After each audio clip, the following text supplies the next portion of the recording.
اور یہ کہا گیا تھا کہ جناب ابھی بھی نیب کو عمران خان صاحب کے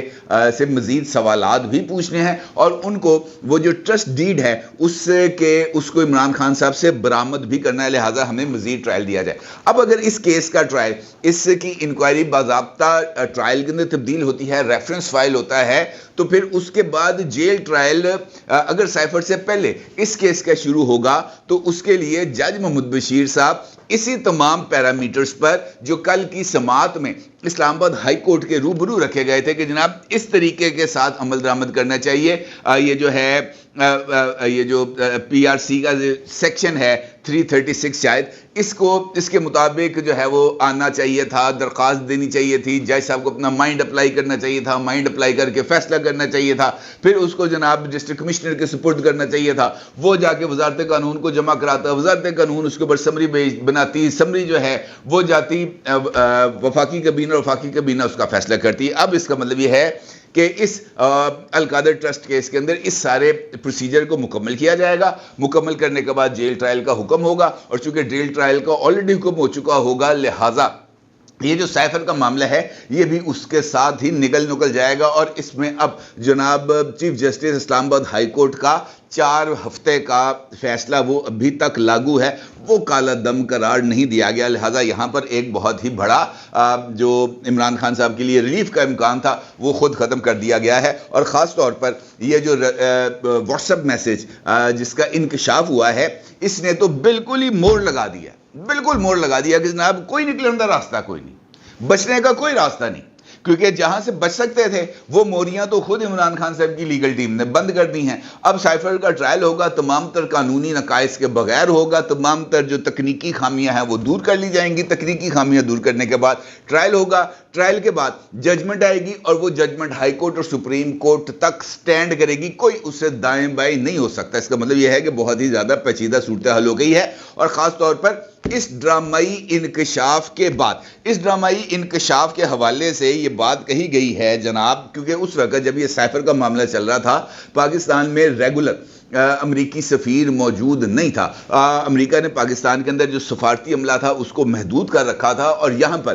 جو نظام تھا سفارت خانے کا وہ ناظم الامور چلا رہے تھے۔ انکشاف یہ ہوا ہے کہ جس وقت عمران خان صاحب نے 28 مارچ 2022 کو پریڈ گراؤنڈ اسلام آباد میں جلسے کے دوران سائفر کا جو کاغذ ہے وہ جلسے میں لہرایا تھا، اور انہوں نے کہا تھا کہ میرے خلاف سازش ہو رہی ہے اور ایک بہت بڑا ملک میرے خلاف سازش کر رہا ہے، تو اس کے اگلے روز ہی امریکہ کے ناظم الامور نے وزارت خارجہ کے ایک سینئر عہدے کو ایک واٹس ایپ میسج بھیجا تھا، اور اس واٹس ایپ میسج میں یہ درخواست کی تھی کہ وزیر خارجہ اور سیکرٹری خارجہ وہ دستاویز ہمارے ساتھ شیئر کریں جس کو لہراتے ہوئے پاکستانی سیاست میں امریکی مداخلت کی بات کی گئی ہے۔ یعنی اس وقت کے وزیر خارجہ شاہ محمود قریشی صاحب اور اس وقت کے سیکرٹری خارجہ سہیل محمود صاحب، ان کو یہ بات کہی گئی پیغام میں اپنے متوجہ کرتے ہوئے کہ جناب آپ کے وزیر اعظم نے یہ حرکت فرمائی ہے اور ہم پر براہ راست الزام عائد کیا گیا ہے، ہمارے ساتھ اس ڈاکومنٹ کو شیئر کیا جائے۔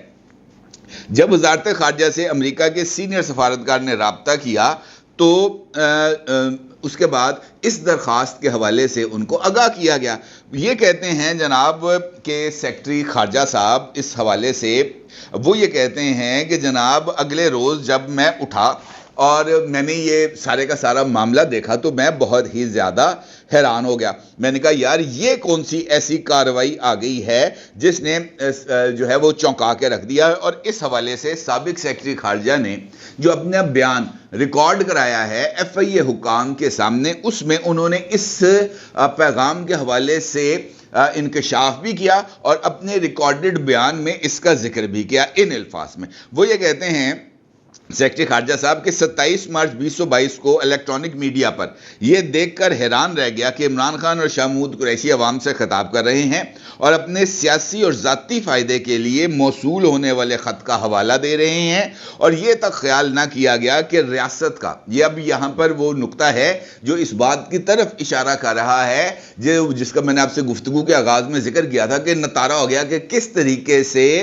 یہ سائفر کے کانٹینٹ کو پبلک کر کے اور سائفر کی سینسٹیوٹی کے ساتھ پلے کر کے پاکستان کے مفاد کو نقصان پہنچایا گیا، کیونکہ یہ کہہ رہے تھے جناب سچ لوگوں کو بتا دیا، کون سی قیامت آ گئی، کون سی قیامت آئی، وہ سیکرٹری خارجہ نے اپنے اس بیان کے اندر اور اس واٹس ایپ میسج کے کانسیکوینسز سے آگاہ کرتے ہوئے بتایا۔ انہوں نے کہا کہ یہ خیال تک نہ کیا گیا کہ ریاست کا پورا سائفر سیکیورٹی سسٹم اور بیرون ملک پاکستانی مشن کا خفیہ مواصلاتی طریقہ کار داؤ پر لگ گیا ہے۔ عمران خان نے سائفر ٹیلی گرام کو عوام میں لہرایا اور اپنے خطاب میں سائفر ٹیلی گرام کے حقائق کو بڑھا چڑھا کر پیش کیا، جس کا نتیجہ بعد میں بیرونی ریاستوں کو فائدہ پہنچا۔ 28 مارچ 2022 کو مجھے ایڈیشنل سیکرٹری امریکہ کی طرف سے امریکی ناظم الامور کے ساتھ رابطے کے بارے میں انٹرنل نوٹ موصول ہوا، جس میں انہوں نے 27 مارچ کو عوامی جلسے میں عمران خان کے بیانات پر شدید تشویش کا اظہار کیا۔ اس نوٹ کو وزیر خارجہ کو بھیجتے وقت میں نے مشورہ دیا کہ امریکہ کے ساتھ تعلقات برقرار رکھنا اور عوامی ناراضی سے بچنا سمجھداری کی بات ہے۔ اس مشورے کا مقصد ایک اہم ملک کے ساتھ پاکستان کے تعلقات کو محفوظ بنانا اور خفیہ اور مواصلاتی نظام پر سیاست اور عوامی بحث کو روکنا تھا، جس کو قطعی طور پر نظر انداز کر دیا گیا۔ اب اس کا کیا مطلب ہے؟ اس کا مطلب یہ ہے جناب کہ عمران خان صاحب کی سائفر کنٹروورسی کے فوری بعد امریکہ کے ساتھ پاکستان کے تعلقات جو آلریڈی بہت زیادہ خراب تھے وہ ہو گئے، اس کے اوپر سٹینڈ سٹل ہو گیا، وہ اور زیادہ اس کے اوپر دباؤ آ گیا۔ اور اس کے بعد جس قیادت کو آپ نے ڈی مارچ کرنا تھا، ڈی مارچ کیا گیا نا جی نیشنل سیکورٹی کمیٹی کی میٹنگ میں، ڈی مارچ کرنے کے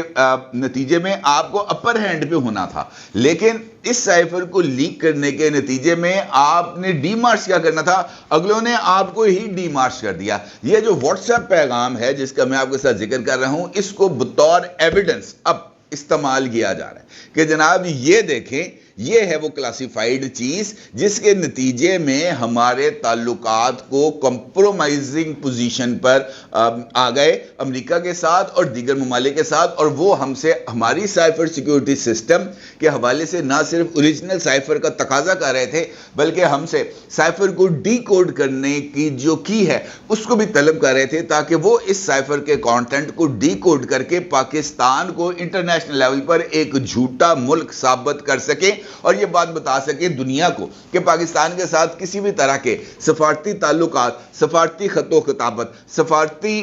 گفتگو کرنا کس خطرے سے خالی نہیں ہے۔ اور یہ ایک ایسا نتیجہ اس کا نکلنا تھا جس کے بعد پاکستان کی انٹرنیشنل لیول کے اوپر آئسولیشن میں نہ صرف اضافہ ہونا تھا بلکہ اس کے نتیجے میں پاکستان کو بہت سارے ایسے آن گوئنگ پروجیکٹس جہاں پر پاکستان کو انٹرنیشنل لیول کے اوپر انٹرنیشنل کمیونٹی کی مدد سے کچھ مراد حاصل ہونا تھی، ان کے راستے میں بھی رکاوٹیں پیدا ہو جانی تھی، لہذا ہو جانا تھا ٹائم فش، لیکن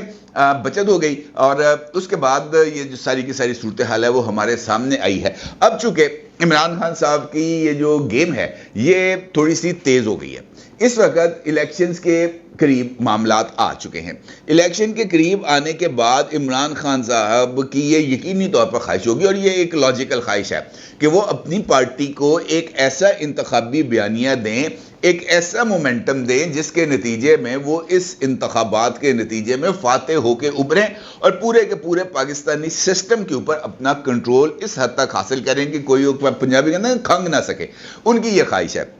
لیکن اب جو چیزیں چل رہی ہیں اس کی روشنی میں عمران خان صاحب کی اس خواہش کے پورا ہونے کے امکانات نظر نہیں آتے، اور یہ جو رد عمل ہے امریکہ کا جو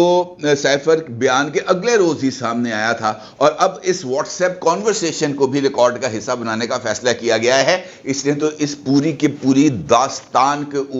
کو ہی لپیٹ کے ختم کر کے موڑ لگا کر سیل بند کر کے الماری میں رکھ دیا ہے، اور اب پروجیکٹ عمران خان کی فائل کے دوبارہ کھلنے کے کسی طرح کے کوئی امکانات مجھے نظر نہیں آ رہے۔ اپنے جگہ ضرور اظہار کیجیے گا۔ آپ کو بہت شکریہ۔ اللہ حافظ۔